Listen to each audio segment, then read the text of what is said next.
You only come here on weekends, so when the place is empty, you should be making better use of the land. Madison, my eldest sister, said it casually as she gently swirled the mimosa glass in her hand. Beside her, my second sister Brianna and my third sister Haley flicked their fingers across their smartphone screens, letting out crude, snickering laughter. I doubted my own ears. I could not believe that the scene unfolding before me was real. This was Pacific Palisades, California. It was about a precious vacation home of mine, built on a hill overlooking the ocean. My personal sanctuary, obtained only after years of building my career as a senior architect and enduring blood-soaked levels of effort. On weekdays, I survived minute-by-minute schedules amid the chaos of Los Angeles, and only on weekends did I come here to soothe my mind, listening to the quiet sound of the waves in a house I had designed myself. That was my one and only luxury, and the very thing that sustained my life. But now, what filled my field of vision was not serenity.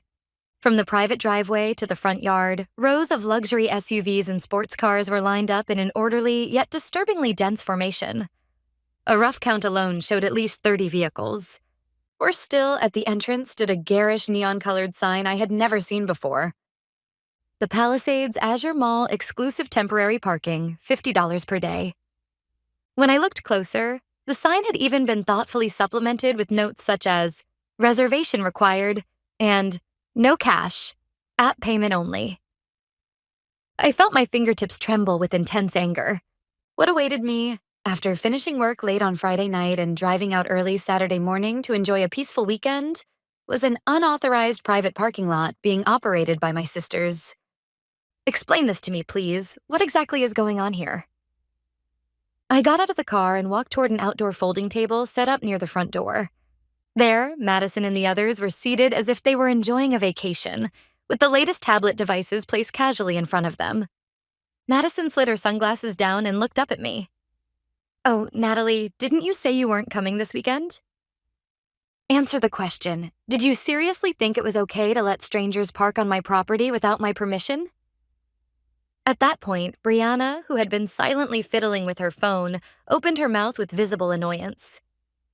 Hey, don't get so mad, okay? Did you see the Azure Mall right there? It's always completely full on weekends, and cars looking for parking are left wandering around with nowhere to go. We're just helping people who are in trouble. You could call it a social contribution. Social contribution?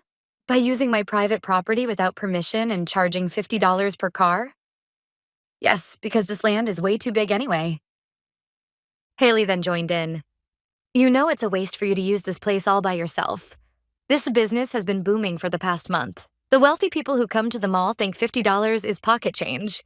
Thanks to that, we haven't had to worry about our living expenses this month. Their words made me feel dizzy. A month. In other words, they had taken advantage of the several weeks when I was buried in work and unable to come to the house, and had been repeating this criminal act the entire time. Make every single car leave immediately and take down the sign. This is trespassing and an unauthorized business. From this very moment on, do not let a single person step onto my property. When I said this coldly, Madison set her glass down on the table and slowly stood up. Honestly, Natalie, you're so stingy. What's wrong with your family making a little money? You earn more than enough as it is. You know your sisters are struggling, yet you keep this huge vacation home all to yourself. You should have a bit more of a sharing spirit. Oh, right. I can give you about 10% of today's profits as a management fee, if you want. At those words, I felt something inside me snap. Because we are family. Hiding behind that excuse, they had taken advantage of my goodwill over and over again. But this time was different. This went far beyond simple selfishness and crossed into clear betrayal and outright crime. I see. So that's your answer. I took my smartphone out of my bag. Natalie, what are you planning to do? Madison asked, her face clouded with suspicion. I looked straight into their eyes and spoke carefully, one word at a time. I'm just doing what's necessary to protect my rights. Without hesitation, I dialed 3 numbers. As I lifted the phone to my ear, Madison slammed her hand down on the table, her face turning pale. Hey, Natalie, you're not actually planning to call the police, are you? Don't be ridiculous. This is just a small misunderstanding within the family. A misunderstanding? Fine. Depending on how you answer my questions, I might reconsider. First, how did you get into the house? I was supposed to be the only one with access to the keys. I was thinking of the electronic lock on the front door and the physical spare key I had hidden as a backup. I had never given the passcode for the electronic lock to anyone. Then Brianna, her eyes darting around, muttered a reluctant confession. It was 6 months ago at that funeral. Grandma passed away, and we all gathered at the family home, remember? Your bag was sitting in the living room, so we just borrowed it for a moment and had a spare key made at a nearby shop. That was the day I lost my beloved grandmother and was consumed by deep grief. During that sacred time when I trusted my family without even a hint of doubt, they had gone through my bag, stolen my key, and made copies of it. The sheer despicableness of the act made me feel nauseous. Mom said it too, that you might need help in an emergency, so we thought it would be good to have it just in case something happened. Haley added, as if trying to justify herself. But isn't it a waste to just keep it without ever using it? About 6 months ago, when the three of us came shopping at the Azure Mall, the parking lot had a 3-hour wait. That's when Madison came up with a truly brilliant idea. Madison spoke with her chin lifted slightly, a hint of pride showing as if she were revealing a secret. That's right. The mall parking charges $20 per hour after the first 2 hours for each car. But your vacation home's yard is only a 5-minute walk from the mall. If we stand here with a sign, people are more than happy to pay. We started with just a few cars at first, but word spread too quickly. And now we're even using a dedicated reservation app. We recovered the cost of making the sign in just 3 days. The more I listened to them, the more I shuddered at the sheer level of planning involved and their complete lack of respect for me. They saw this place, which I had built with my own blood, sweat, and devotion, as nothing more than a free business base. The lawn had been trampled by heavy tires, and oil stains marred the beautiful stone pavement. They could never imagine how many meetings I had held with professional landscapers just to preserve the scenery of this garden. That's enough. This is pointless. Suppressing the tremor in my voice, I spoke to the operator on the other end of the phone. This is an emergency. Multiple individuals are trespassing on my property and conducting unauthorized commercial activity. Yes, I am the owner. The trespassers are my relatives, but I have given no permission whatsoever and am demanding their immediate removal. Yes, more than 30 vehicles are illegally parked on the premises. Hey, stop it! Madison tried to grab my arm, but I sharply shook her off. Don't touch me. Have you ever once thought about what it means to me to protect this house? Do you have any idea how I worked 60 hours a week, caught between my bosses and my clients, and how much responsibility I carried to obtain this place? You trampled all of that for your own spending money. This isn't just about money. This is a violation of my dignity and my safety. For a brief moment, my sisters seemed intimidated by the cold, unyielding expression they had never seen on my face before. But Madison quickly raised her voice again, now shrill and hysterical. Dignity? You're so uptight, Natalie. You have plenty of money, so why can't you just let this slide? Is it really such a grave sin for us to use unused land to earn a little extra income? Do you have any idea what Mom and Dad will say if you call the police? What Mom and Dad think has nothing to do with me right now. I will protect my property in accordance with the law, that's all. And now, show me that tablet. All records of illegally obtained profits will be submitted as evidence. Don't be ridiculous. Brianna hid the tablet behind her back. This is the result of our hard work. If you want it back, then sue us. Yes, that's exactly what I intend to do. At that moment, the sound of sirens could be heard in the distance. Carried by the sea breeze, the sound grew steadily louder, as if pushing my resolve forward. One patrol car, then another, turned into my private driveway. Red and blue lights cast an eerie glow over the ugly pink sign my sisters had set up. The 2 police officers who stepped out of the cars looked back and forth between the long line of vehicles, my sisters standing there in shock, and me standing firm, trying to grasp the situation. Are you the one who made the call? One of the officers asked me. I took a deep breath, regained my composure, and answered clearly. Yes, my name is Natalie, and I am the sole owner of this property. The 3 women here entered without my permission and are operating an illegal parking business on my land. Please remove them immediately and take the appropriate legal action. Could you explain exactly what is going on here? Just as I was about to speak, Madison cut in and shouted, "Officer, please calm down. This is just a family squabble. I'm the homeowner's sister, and we were only preparing for a small party. My sister tends to exaggerate and panic over nothing. I mean, we're family. There's no way this could be trespassing, right?"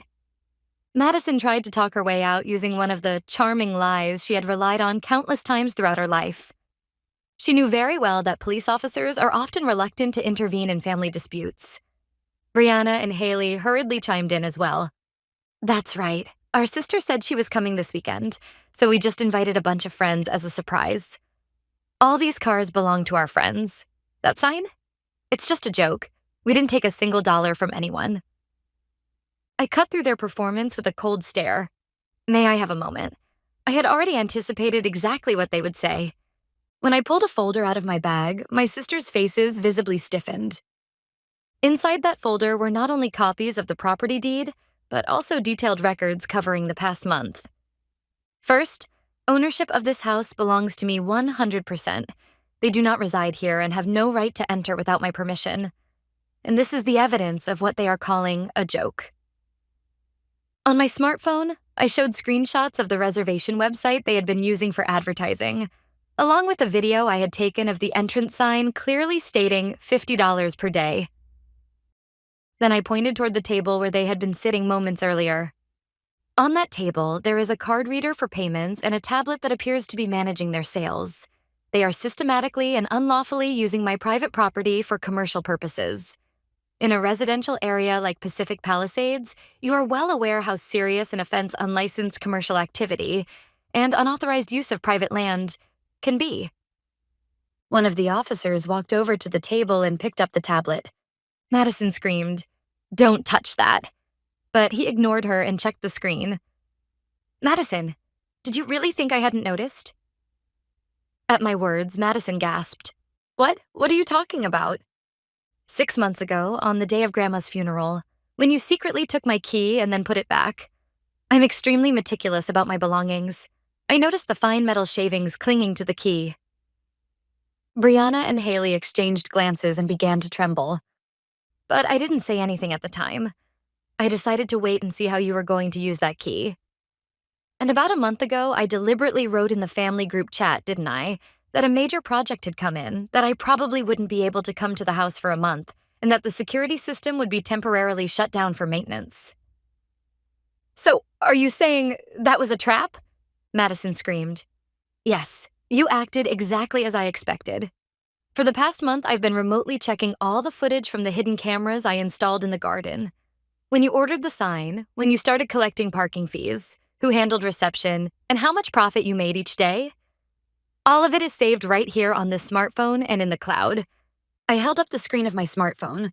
On it were clear, date-stamped videos lined up, showing my sisters cheerfully taking cash from customers and prompting them to pay through an app. I could see the color drain from their faces all at once, the confidence of believing, our sister will forgive us in the end, finally collapsing. Officers, this was intentional. They built this business systematically, fully convinced that I would not come here. Everything is documented: where they placed the sign, how they attracted customers through social media, and the complete record up until my arrival today. This is not a momentary trespass, but a continuous, profit-driven criminal act carried out over an entire month. One of the officers looked visibly surprised and fixed his gaze sharply on my sisters again. "I see. So this was premeditated. Are you still going to insist this was just a family party?" Madison's face turned ashen, a mix of anger, humiliation, and fear. "Natalie, please stop this. What do you think you're doing, showing all this to the police? Are you really saying you're okay with your sisters going to jail?" I glanced at her briefly, then spoke calmly to the officers. "This involves trespassing, theft of a key, and organized, unauthorized commercial activity. As the owner, I am formally pressing charges against them. I will make no compromises." The moment those words left my mouth, the air at the scene froze. "Wait, Natalie, you're serious?" Madison began to cry and scream. "It's just a parking lot. No one got hurt and we didn't destroy the house. Why would someone with money like you turn your poor sisters over to the police instead of helping them?" "You're a devil, a cold-hearted person." No one got hurt? Don't make me laugh. I stepped forward and confronted her.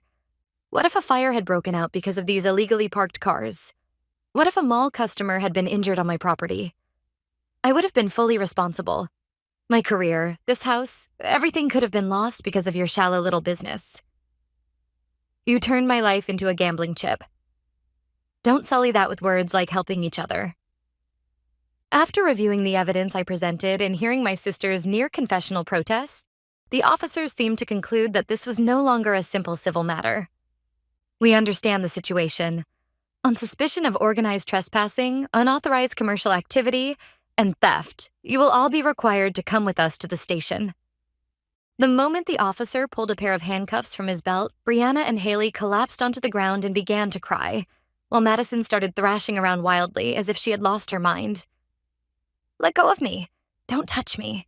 Natalie, cancel this right now. I'm telling Dad about this. I'll ruin your life.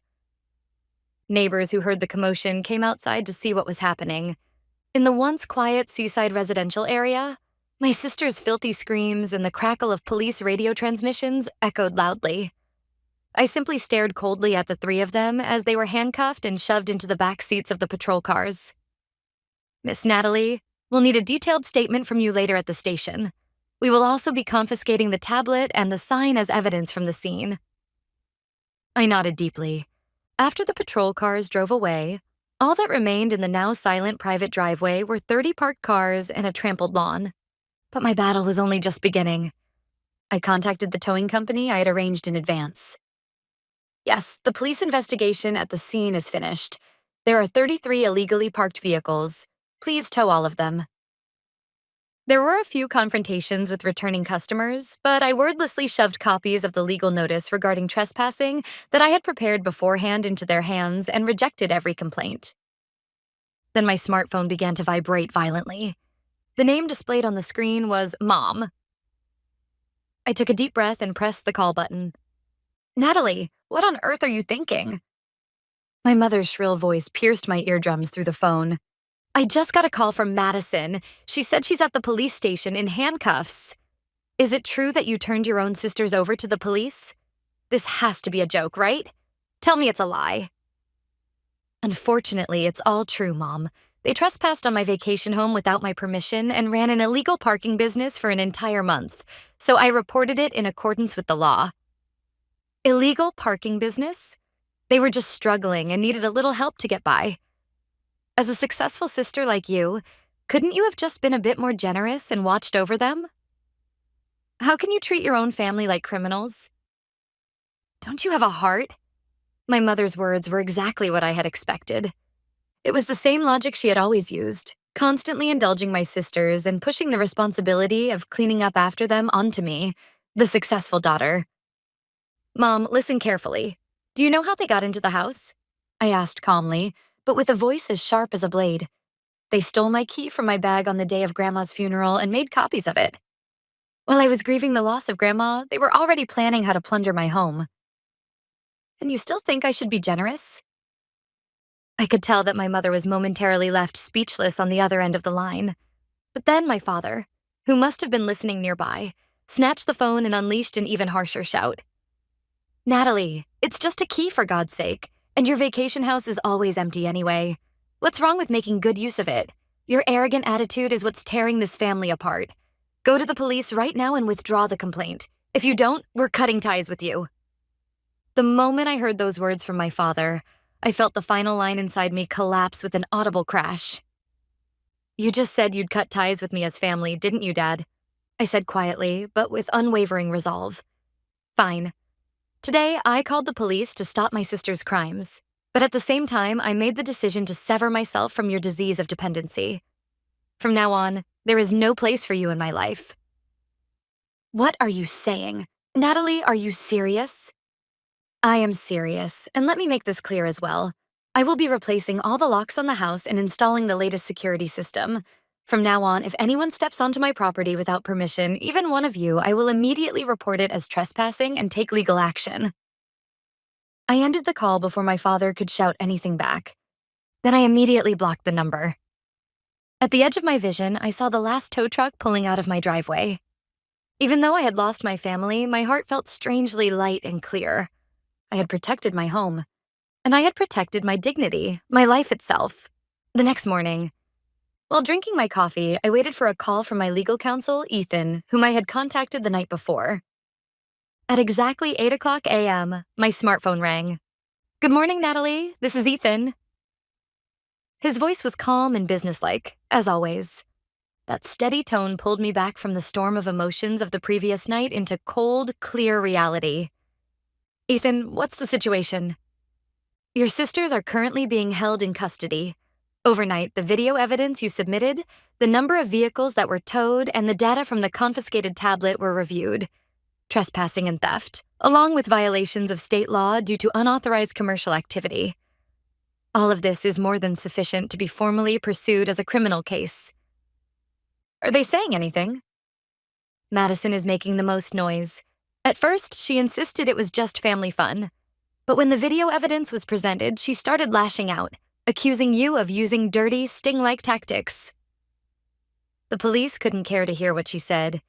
Brianna and Haley were just crying nonstop. "And one more thing. Your parents have been sitting in the station lobby since last night.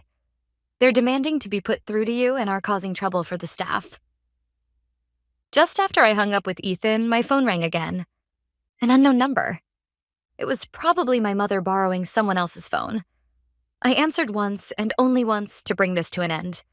"Natalie, please." The furious shouting from yesterday was gone, replaced by a damp, trembling voice of pleading. I was wrong. Yesterday I panicked.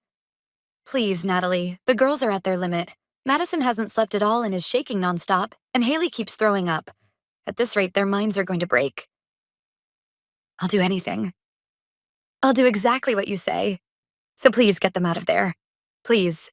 I'm begging you." My mother was sobbing uncontrollably on the other end of the line. I had never imagined that my proud mother would ever humble herself this completely before her own daughter. But I knew. These tears were not remorse for the crimes my sisters had committed, but fear of the collapse of the family they had clung to. "All right, Mom, I'll give you one chance. But this is not to go back to being the same family as before. This is my final mercy so that I can sever all ties completely." I contacted Ethan and presented a single condition. An hour later, I went to the police station with my lawyer. There, my parents were waiting, looking as though they had aged 10 years overnight, along with my sisters, who had just had their handcuffs removed and stared ahead with hollow, soulless expressions. Without meeting their eyes, I placed several documents prepared by Ethan on the table. "There is only one condition. Sign these papers." The documents listed several clauses with full legal force. They would be permanently prohibited from entering any property I owned. They would be forbidden from contacting me by any means whatsoever. If they violated any of these terms, the current charges would be reinstated, and they would consent to immediate criminal prosecution. They would also agree to pay full compensation for the damages, including lawn restoration costs, towing fees, and all legal expenses. If I sign this, you'll really forgive us, right? Madison looked up at me while gripping the pen with trembling fingers. The arrogant gleam that once filled her eyes was gone, replaced by nothing but bottomless fear. One night in detention must have been a hellish experience for people as sheltered as they were. "I'm not forgiving you. I'm agreeing to have nothing to do with you. I will erase your existence from my life. If you accept that, I'll let you walk out of here today." The sisters didn't even have the composure to look at each other and sign the documents as if possessed. My parents watched in silence. They too seemed to realize that they had lost forever their golden goose and their reliable daughter. After the documents were accepted and the charges were formally withdrawn, they were released later that same day. However, what they were left with was not freedom. In the police database, arrest records for trespassing and theft were firmly etched next to their names. And those records would cling to them like dark shadows every time they tried to find new work or build any form of social credibility in the future.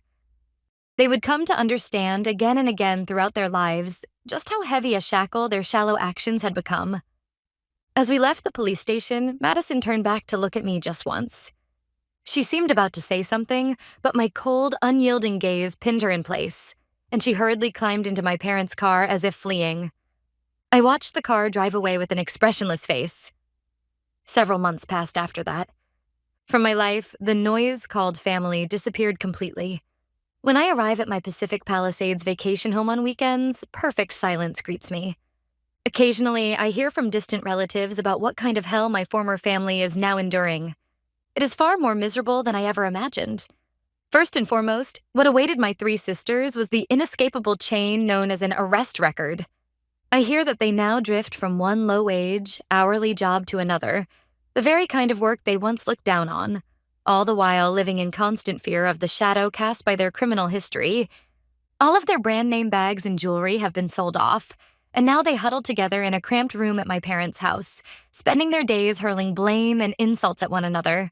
And my parents, who had continued to indulge them, are now paying the price as well. On top of that, the compensation I demanded was by no means a small amount. In an attempt to lessen their daughter's criminal records, even slightly, my parents reportedly drained their retirement savings to cover the payments. No matter how financially destitute or mentally cornered they may be now, not a single ripple stirs in my heart. Because this is the path they chose of their own free will. I take deep pride in the decision I made. I cut away relationships that were poisoning me, and I protected my assets, my dignity, and my future.